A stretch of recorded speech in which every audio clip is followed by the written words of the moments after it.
had been a diplomat for 15 years. He had seen many things in his time traveling between the stars. He had met species with 4 arms, species that breathed fire, and species that lived for thousands of years. He had learned to smile when others laughed at him. He had learned to stay calm when others tried to make him angry. But today, something would change. The year was 2347. Humanity had joined the Galactic Assembly 80 years ago. In the eyes of the older species, humans were still bobbies. They were the new ones, the young ones, the ones who had just learned to walk among the stars while others had been running for millions of years. Arrived on Prime, a beautiful world of floating cities and purple skis. He was there to negotiate a trade deal with the Dominion, one of the oldest empires in the galaxy. There were tall, elegant beings with silver skin and eyes that glowed like small moons. They had ruled their part of space for over 200,000 years. They believed they were better than everyone else, and they made sure everyone knew it. Walked into the grand hall where the meeting would take place. His assistant walked beside him. She was young, only 29 years old, but she was smart and loyal. She carried the documents they had prepared for months. The hall was filled with representatives from many species. There were the tall blue beings who had been humanity's friends since first contact. There were the small creatures with 6 eyes who were excellent traders. And there were others, all watching, all waiting to see what would happen. Expected to meet Lord, a respected diplomat he had communicated with before. Instead, he saw someone else sitting at the table. She was young, very young. Her silver skin was smooth and unmarked by age. Her glowing eyes held no wisdom, only pride. This was Princess, the youngest daughter of the Emperor. She was 19 years old in human terms, a child really, and sending her to negotiate with humanity was a message. It said that humans were not worth the time of real diplomats. Understood the insult, but he smiled anyway and took his seat. Looked at him the way someone might look at an insect. She did not hide her disgust. "So," she said, her voice high and cold, "this is the human representative. I expected something more. Impressive." Kept his smile. "I am honored to meet you, Princess. I hope we can work together for the benefit of both our peoples." Laughed. It was not a kind laugh. "Work together, with mud crawlers. Tell me, human, how long has your species been walking upright? A few 100,000 years. My ancestors were building starships before your kind learned to use fire." The hall grew quiet. Other diplomats stopped their conversations. All eyes turned to the exchange. Tensed beside, she wanted to say something to defend her people, but placed a gentle hand on her arm, telling her to stay calm. "We are a young species," agreed. "We have much to learn from the." His eyes widened with pleasure. She thought she had won. She thought she could push further. "Much to learn," she repeated. "What could your primitive minds even understand? You come from a tiny rock at the edge of the galaxy. You have no history, no culture, no worth. Honestly, I don't know why the assembly even let you in." Some of the older diplomats shifted uncomfortably. Lord, who sat behind, closed his eyes as if in pain. Said nothing. His smile remained, but something changed in his eyes. "Tell me," continued, enjoying herself now, "do you still fight wars over land? Do you still kill each other over which invisible god is real? I've read about Earth. Such a sad little planet full of sad little creatures." Still did not respond. "Your accent is terrible, by the way," added. "When you speak the common tongue, it sounds like an animal trying to make words. It's honestly quite funny." That's when it happened. Did not yell. He did not argue. He did not defend himself or his people. He simply reached forward and closed his diplomatic folder. The sound of its snapping shut echoed through the silent hall. Then he stood up. Looked at him in confusion. "Sir." Did not answer her. He straightened his jacket and gave a small, polite bow to the table, not to specifically, just a general bow. Then he turned and walked toward the exit.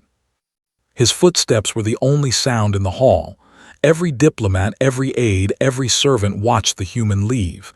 His back was straight. His pace was calm. He did not rush. He did not run. He simply left. Blinked in surprise, then she laughed again. Look at that, the mud crawler runs away. Did I hurt its feelings? Some of the younger staff laughed with her, but the older ones did not. The representatives from other species did not. Gathered their documents quickly and hurried after. At the door, she stopped and looked back at. For a moment, the young princess felt something strange under that gaze. It was not anger. It was not hatred. It was something worse. It was disappointment. Then was gone too. Turned to Lord, still smiling. Well, that was easier than I thought. These humans are so weak. Did not share her smile. His old face was lined with concern. He had lived for 3,000 years. He had seen empires rise and fall. He had seen the mistakes of the proud and the wisdom of the humble. Your Highness, he said quietly, do you know what you have just done? Waved her hand dismissively. I put an inferior species in its place. My father will be pleased. No, said, your father will not be pleased. Frowned, what do you mean? Looked toward the door where the humans had left. In all my years of studying them, I have learned one thing about humans. They don't threaten. They don't argue. They don't make grand speeches when they are insulted. So they are cowards, said. No, shook his head slowly. When a human goes silent, when they simply turn and walk away, that is when you should be most afraid. Laughed nervously. Afraid? Of what? What can one young species possibly do to the Dominion? Did not answer, but as he watched the empty doorway, he felt a cold weight settle in his stomach. He had studied human history. He knew what happened to those who underestimated them. He knew that silence for humans was not surrender. It was a warning. Walked through the corridors of the diplomatic station without stopping. Had to jog to keep up with him. She had never seen him like this. In all the years she had worked with him, he had always been calm, patient, and kind. Now his face was like stone. Sir, she said, what are we doing? We spent months preparing for this negotiation. We can't just leave. Stopped, he turned to look at her. His eyes were tired, but there was no anger in them, only sadness. He said softly, do you know why I never fight back when they insult us? She shook her head. Because fighting gives them power. Arguing makes them feel important, but silence, he paused, silence makes them question themselves. He began walking again. Pack everything, we leave within the hour. Wanted to argue. She wanted to say that running away was not the answer, but something in his voice told her this was not running away. This was something else entirely. Back in the grand hall, was still celebrating her victory. She told the story of how the human had fled from her words. She laughed and expected others to laugh with her. But the hall was emptying. The delegation stood up and left without a word. The representatives gathered their things and followed. One by one, the other species departed. Within an hour, the grand hall was nearly empty. Lord approached with a data pad. His hands were shaking slightly. Your Highness, he said, we have a problem. Looked annoyed, what now? The humans have filed a formal diplomatic incident report with the Assembly. The video of your exchange has been shared across the network. So let them watch. Let them see how the deal with lesser species. You don't understand, held up the data pad. The humans don't negotiate alone. They have alliances, deep alliances. The Union trades exclusively through human channels. The collective uses human shipping routes. Even the syndicate of who are neutral in everything have business relationships with Earth. Smile faded slightly. What are you saying? I'm saying that when you insulted that one human, you insulted all of them, and their friends, and their friends' friends. His voice was grim. The humans supply 40% of the Assembly's refined starship fuel. They produce 70% of advanced medical technology. They control the fastest communication networks between the inner and outer territories. Stood up angrily. We are the Dominion. We ruled space before these creatures existed. They need us more than we need them. Do they? Asked quietly. Before could respond, another aide rushed into the hall. His face was pale with panic. Lord, Your Highness, there's been a development. What is it? Asked.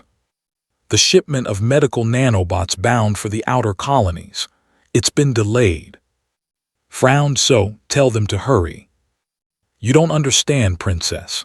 The outer colonies are suffering from the plague. Those nanobots are the only treatment that works.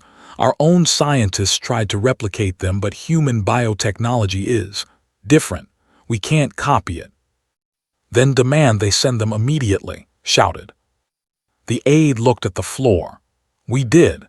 They said the shipment has been delayed indefinitely due to diplomatic complications. The room went cold. Sat down heavily in his chair. He suddenly looked every one of his 3,000 years. It's starting, he whispered. What's starting? Demanded. The quiet embargo looked up at her. I've seen it before. Humans developed this strategy decades ago when older species bullied them. They don't fight. They don't argue. They just stop helping. And because they've spent 80 years making friends, helping others, building relationships, when they stop, everyone notices. His face paled. They wouldn't dare. We could crush their little planet in a day. Could we? Asked. With what ships?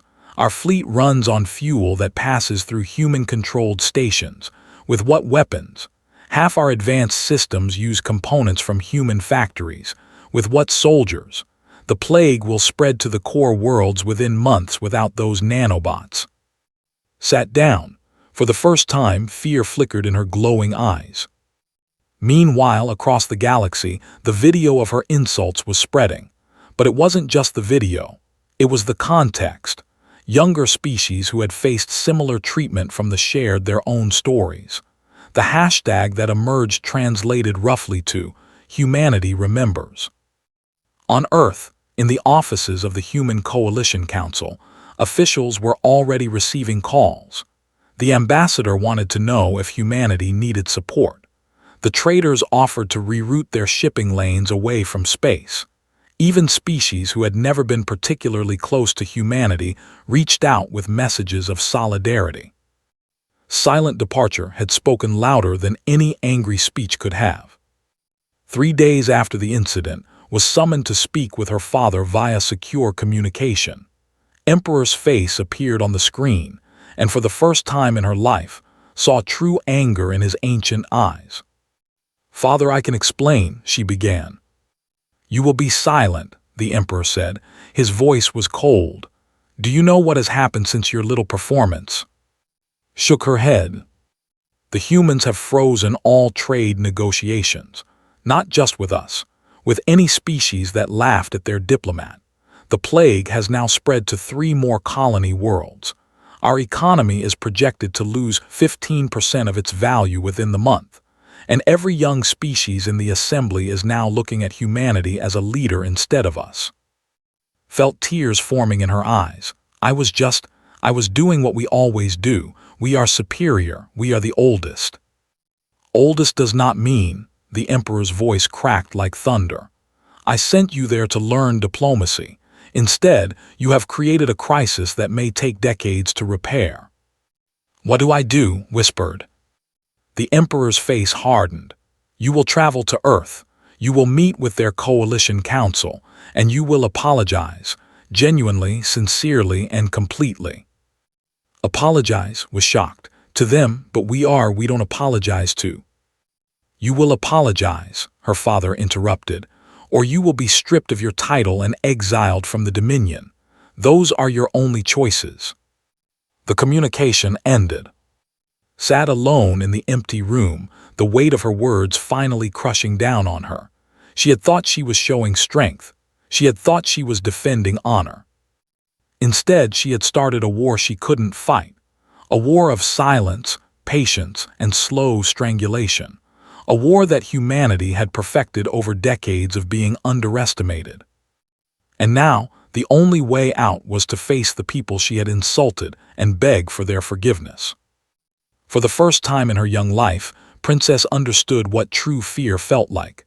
Not fear of weapons or armies, fear of being ignored, fear of being left behind. Fear of silence. The journey from space to Earth took 12 days. 12 days of sitting in a small diplomatic ship, staring out at the stars and thinking about what she had done. Was not alone. Lord had insisted on accompanying her. He said it was to advise her, but she knew the truth. He was there to make sure she didn't make things worse. For the first 3 days, refused to speak. She sat in her quarters and felt sorry for herself. She told herself that this was unfair, that humans were too sensitive, that the galaxy had gone mad. On the 4th day, came to her quarters with a data pad. "What is that?" she asked without looking up. "Homework," he said.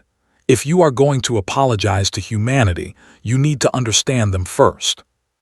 "I understand them perfectly. They are young, weak, and oversensitive." Sat down across from her. "Then you understand nothing." He activated the data pad. A timeline appeared on the screen. "Humans discovered fire about 1 million years ago," he began. "They developed language around 100,000 years ago. They built their first cities only 12,000 years ago, and they reached the stars just 300 years ago." "So they are Bobbies," said, "as I said." "Listen," his voice was firm. "In those 300 years they nearly destroyed themselves 7 times. Nuclear weapons, climate collapse, artificial intelligence wars, biological plagues, and each time they survived." Looked at the screen despite herself. "When they first made contact with other species, they were laughed at, mocked, treated exactly as you treated them. Some species even attacked their colonies, thinking they would be easy targets." "What happened?" asked quietly. "Those species no longer exist." Eyes were serious. "Not because humans destroyed them. Humans don't destroy, they simply outlast. They made friends with others. They built alliances. They helped everyone who needed help. And slowly, the species who attacked them found themselves alone, isolated, and forgotten." Felt a chill run down her spine. "Humans don't conquer," continued. "They connect. They make themselves necessary. And when they are wrong, they don't seek revenge. They simply withdraw their kindness. And that, princess, is far more terrifying than any weapon." For the rest of the journey studied. She read about human history, their wars and their peace, their cruelty and their kindness, their art, their music, their stories. She learned about their religions, their philosophies, their dreams. And slowly, something strange began to happen. She began to admire them. These creatures who had existed for such a short time had already done so much. They had walked on their moon. They had cured diseases that killed millions. They had built machines that could think. And they had done it all while fighting against themselves, against their own worst nature. When the ship finally arrived in the Sol system, looked out the window at Earth. It was a small planet, blue and green and white. Nothing special, really, not compared to the grand worlds of the Dominion. But as she looked at it, she felt something unexpected: respect.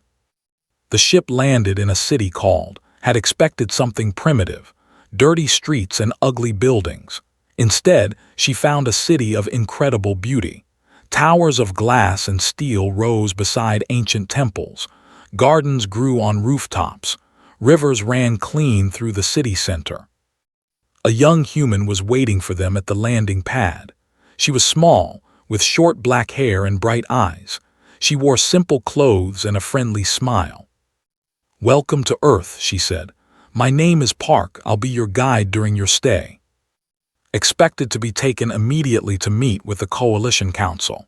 Instead, told her that no meeting had been scheduled. "What do you mean?" demanded. "I came to apologize. I must speak with your leaders." Smile didn't change. "Diplomat has declined to meet with you at this time. You are welcome to stay as long as you like. When he is ready, he will contact you. Was furious. Declined. I am a princess of the Dominion. I traveled 12 days to be here. He cannot just refuse to see me. He can, said simply, and he has. For 2 weeks waited. She was given comfortable rooms in a human hotel. She was fed good food. She was treated politely by everyone she met, but no one would take her to, no one would arrange a meeting. At first she was angry. She complained constantly. She threatened to leave. She demanded respect. But only said one thing: now you know how they felt when your ancestors ignored them. Slowly anger faded. In its place came something else: curiosity. She began to explore the city, showed her the markets, the museums, the parks. She ate strange human food. She listened to human music. She watched human children playing in the streets. One day, she asked a question that had been bothering her. "Why aren't you afraid of me?" she asked.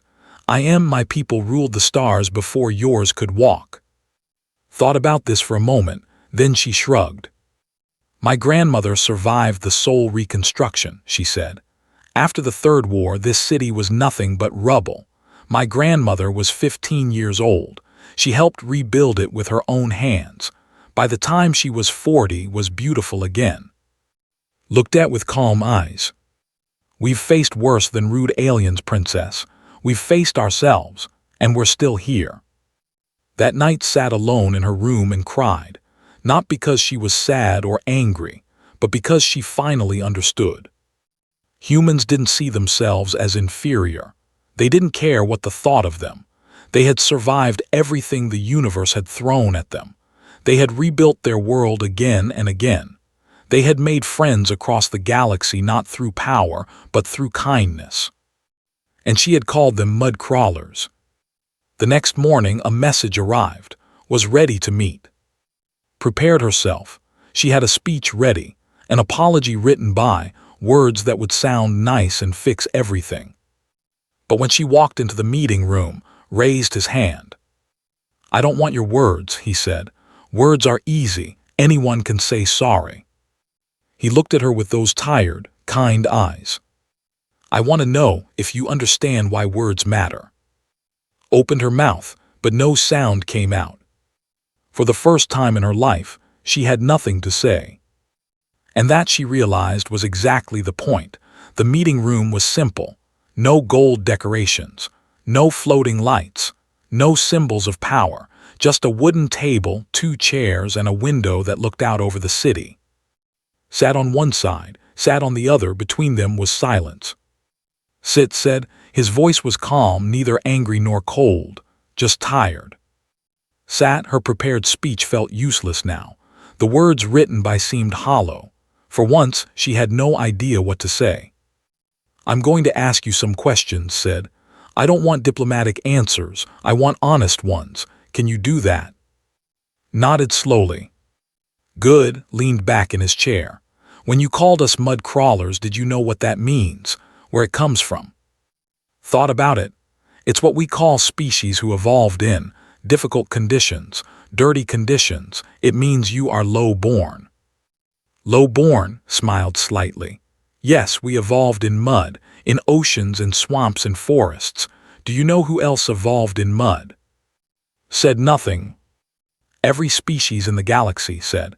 "Including the 3 billion years ago, your ancestors were single-celled organisms floating in the warm oceans of the same as ours, the same as everyone's." Felt her face grow warm. I never thought of it that way." "Of course not. You were taught to look down, not back." His voice was gentle. "Let me ask you another question. When you mocked my accent, did you know how many languages I speak?" "No." 14, including ancient, the formal court dialect that hasn't been spoken in 5,000 years, tilted his head. "I studied it for 3 years because I wanted to understand your culture. I read your poetry. I learned your songs. I memorized your history." Felt something twist in her chest. Shame, perhaps, or guilt. She wasn't used to either feeling. "Why?" she asked. "Why would you do that?" "Because that's how we build bridges," said. We learn about others, we respect them, we try to understand before we judge. He stood up and walked to the window. The city stretched out below them, beautiful and alive. "Do you know what I see when I look at this city?" he asked. "I see a place that was destroyed and rebuilt 4 times. War, fire, disaster, war again. Each time my people lost everything. Each time they built it back." He turned to face her. "We don't survive because we are strong, princess. We survive because we refuse to give up, and we don't ask for respect, we earn it." Felt tears forming in her eyes. She fought them back, but they came anyway. "I was taught," she started, then stopped. "I was taught that age means wisdom, that power means value, that species who came before are naturally better than species who came after." And now asked. "Now I don't know what to believe." Studied her for a long moment, then he made a decision. "Come with me," he said. He led her out of the building, through the streets to a large structure on the edge of the city. It was a museum, but not like the grand museums of the. This one was simple, almost humble. A sign above the entrance read, "Memorial of First Contact." Inside, the walls were covered with images, photographs, paintings, video screens, all showing humanity's first encounters with alien species. Walked slowly, giving time to see everything.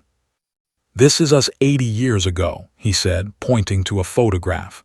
"Our first delegation to the Galactic Assembly. See how they're smiling. They were so excited. They thought we would be welcomed as equals." The next image showed those same diplomats surrounded by laughing aliens. The expressions on the human faces had changed. Hope had become confusion, then hurt. "We were told we were too young," continued, "too primitive, too emotional. We were given the smallest offices, the worst seats, the lowest status. When we spoke, no one listened." Saw more images, humans being mocked, humans being ignored, humans sitting alone while others celebrated. "But we didn't leave," said. "We didn't fight, we just kept trying." The images changed. Now she saw humans helping other species, building hospitals on foreign worlds, sharing technology freely, teaching, learning, growing. "We made friends with the species everyone else ignored. We solved problems that the ancient races called impossible. We gave without asking for anything in return." He stopped in front of a large wall covered with names. "These are the species who helped us when we were young," he said. "We remember every one of them, and we will remember forever." Stared at the names, hundreds of them, species she had never heard of, species she had dismissed as unimportant. "We also remember those who hurt us," added, "not to seek revenge, just to know who we can trust." He turned to face her directly. "The question, princess, is which list do you want to be on?" Broke, the tears she had been holding back finally fell. She didn't try to stop them. "I was wrong," she said. Her voice was shaking. "Everything I said, everything I believed, I was wrong." Watched her cry. He didn't comfort her. He didn't tell her it was okay, because it wasn't okay. What she had done had hurt people. But when her tears finally stopped, he spoke again. "Being wrong is not the end," he said. "It's a beginning. The question is what you do next." Wiped her eyes. "What can I do? How can I fix this?" Thought for a moment. Then he made a proposal that would change everything. "Stay here," he said. "Not as a princess, not as a diplomat, as a student. For 1 year, live among us. Learn our history, work beside our people, see who we really are." And then asked, "Then go home and tell your people what you learned. Not a diplomatic report, the truth, your truth." It was not what expected. She had thought she would apologize, sign some documents, and return home. This was something much harder, much more real. But as she stood in that museum, surrounded by the history of a species she had dismissed as worthless, she knew there was only one answer. "Yes," she said, "I'll stay." Nodded. For the first time since they met, a small smile appeared on his face. "Welcome to Earth. Let's see what you can learn." That evening, moved out of her fancy hotel and into a simple dormitory on a university campus. Her new roommate was a young engineering student named, who had never heard of the Dominion and didn't seem to care. "You're an alien, right?" asked, looking at Silver's skin. "Cool, do you like spicy food?" And just like that, education began. 6 months passed. No longer looked like a princess. She wore human clothes now, comfortable shirts and simple pants. She had learned to cook human food, though she still couldn't handle the spicy things loved. She had made friends, real friends, for the first time in her life. Had become like a sister to her. The young engineering student had no patience for royal traditions or ancient pride. She treated like anyone else, teasing her when she was dramatic, comforting her when she was sad, and dragging her to concerts and festivals whenever she had the chance. "You think too much," often said. "Just enjoy life. Tomorrow is tomorrow's problem." At first found this attitude strange, planned everything thousands of years ahead. They built monuments designed to last forever. They measured worth by legacy. But humans lived in the moment. They celebrated small things, a good meal, a beautiful sunset, a song that made them dance. And somehow they were happy. Kept a journal during her time on Earth. She wrote about everything she learned, not facts and figures but feelings, observations. One entry read, "Today I watched an old woman feeding birds in the park. She does this every morning, even in the rain. When I asked why, she said the birds depend on her. She has been doing this for 40 years. This is what humans call love, not grand gestures, just showing up every day for someone who needs you." Another entry said, "Failed an exam today, she cried for an hour. Then she ordered pizza, watched a comedy show, and started studying again. Humans don't give up. They fall down and get up again and again. This is their greatest strength." She sent regular reports to her father, but they were not diplomatic analyses. They were personal letters. She told him about the food she was learning to cook, the music she was learning to love, the friends she was making. The emperor didn't know what to make of these letters. They were so different from anything his daughter had written before. But slowly, he began to understand that something important was happening. Then 8 months into stay, disaster struck. An asteroid had appeared from deep space, moving fast toward a colony world called Prime. The colony held 2 million people. The Dominion's fleet was too far away to intercept. There was no time. Heard the news in the common room of her dormitory. She watched the broadcast with growing horror. Prime had been her childhood home. Her grandmother still lived there. "We have to do something," she said too. "We have to help them." Looked at her with sad eyes. "I'm sorry," she said. "That's so far away. What can we do?" But even as she spoke, something was happening. The news broadcast changed. A breaking update appeared on the screen. "The Human Coalition Council has announced an emergency response," the anchor said. "All available ships in the western sector are being redirected to intercept the asteroid. Admiral Shin will command the operation." Stared at the screen. What? Why would humans help? Looked at her like she was crazy. Because people are in danger. What other reason do we need? Within hours, a fleet was assembled. Human ships, yes, but also ships from the Union, the Collective, and a dozen other species. All of them allies of humanity. All of them coming to help the same people who had called them inferior for thousands of years. The operation was dangerous. The asteroid was huge, moving too fast and surrounded by debris. Many ships would not survive the mission. But they went anyway. Watched the operation from Earth, her hands clasped together, her heart pounding. She saw human pilots flying their ships directly into the path of the asteroid. She saw them launching everything they had. She saw them sacrificing themselves so that others could live. When the asteroid finally shattered, its pieces burning up harmlessly in Prime's atmosphere, collapsed to the floor and wept. The cost had been high, 37 ships destroyed, Over 200 lives lost, most of them human. When the Emperor contacted the human coalition to thank them, Admiral Shin's response was broadcast across the galaxy. "Why did you help us?" the Emperor asked. "After everything we have said and done, after how we have treated you, why?" His face was tired but calm. "Because we're not like you," she said. "We don't keep score. We don't wait for apologies before doing the right thing. When people need help, we help them. That's who we are." She paused, then added, "That's who we choose to be." The broadcast ended, but its effects would last forever. 1 month later, returned to the Dominion, but she was not the same person who had left.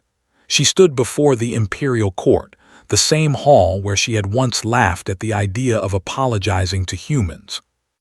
Now she spoke with different words. "I was wrong about humanity," she said. Her voice was clear and strong. "We have measured worth by age and power for too long. We have looked down on younger species because they were young. But age is just time. Power is just force. Neither of these things makes us wise." She looked at her father, who sat on his ancient throne. "Humans measure worth by kindness, by resilience, by the willingness to help others even when those others have been cruel. They saved Prime not because we asked, but because it was right. 200 of them died for a people who called them mud crawlers." Tears ran down her silver cheeks. "If we continue to judge species by their age rather than their character, we will be left behind, alone in an empty galaxy, wondering why no one wants to be our friend." The court was silent. For a long moment no one moved. Then slowly, the Emperor rose from his throne. He walked down the steps until he stood before his daughter. "You have changed," he said quietly. "I have learned," she answered. He nodded, then he turned to face the court. "Perhaps we all have something to learn." 1 year later, a new trade agreement was signed between the Dominion and the Human Coalition. It was not just a business deal. It was a partnership, an alliance, a promise to do better. Stood beside at the signing ceremony. She was no longer a princess in any traditional sense. She had asked to give up her title to become an ambassador instead, a bridge between two peoples. When the ceremony ended, she extended her hand too, a human gesture, one she had once considered barbaric. He shook it, smiling. "Welcome to the coalition," he said. Smiled back, "It's good to be here." Years later, there would be statues celebrating the friendship between humans, and there would be joint colonies and exchange programs. Children would learn human languages in school, and human children would learn songs.